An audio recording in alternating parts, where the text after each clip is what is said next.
ଯାଉଛି ଯାଉଛି ଆଜି ତାକୁ ମନ କଥା ଖୋଲିକି କହିଦେବି। ଆଉ ତା ହଷ୍ଟେଲ ପାଖରେ ପହଞ୍ଚି ଶୁଣିବାକୁ ପାଇଲି ହଠାତ୍ ତା ହଷ୍ଟେଲ ଆଜି ଛୁଟି ହେଇଯାଇଛି।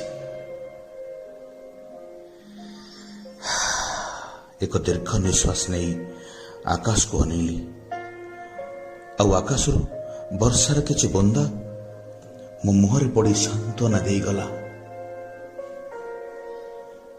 ଏକ ନିଶ୍ୱାସରେ ଦୌଡ଼ିଲି ବସ୍ ଷ୍ଟାଣ୍ଡକୁ, ତାକୁ ଖୋଜି ମାନି ସାରି।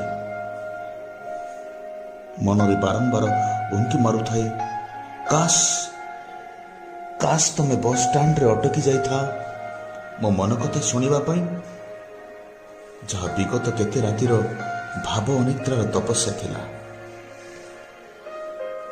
ଖୋଜି ଚାଲିଲି ବସ୍ ଷ୍ଟାଣ୍ଡରେ ଥିବା ପ୍ରତି ବସ୍ରେ ତୁମକୁ, ଆଉ ପାଇଲେ ଦେଇଦେବି ମନରେ ଗୁନ୍ଥା ପ୍ରେମର ମୁକ୍ତା ମାଳିକାକୁ।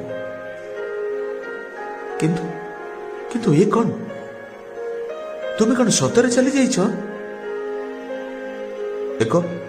ଏକ ଭଙ୍ଗା ମନରେ ଅଶ୍ରୁକୁ ଚାପି ହୃଦୟରେ ଫେରୁଥାଏ ପଛକୁ।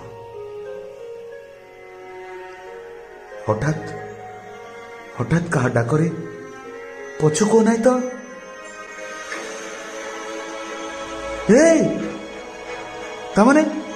ତାମାନେ ଏଯାଏ ଯାଇନ?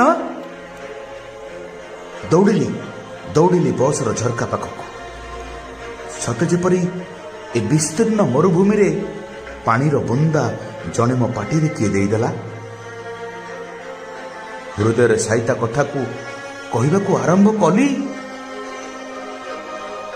ତ ତା ବସ୍ ଛାଡ଼ିବା ଆରମ୍ଭ କଲା। ଆଉ ଭିତରୁ ସେ କହିଲା, ତମ କଥା ମତେ କିଛି ଶୁଭୁନି, ପୁଣି ଫେରିଲେ କଥା ହେବା ହେଲା।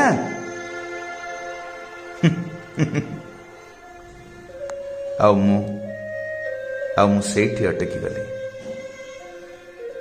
ତା ବସ୍ ଏକ ମୁହାଁରେ ଦୌଡ଼ିଗଲା ଆଗକୁ,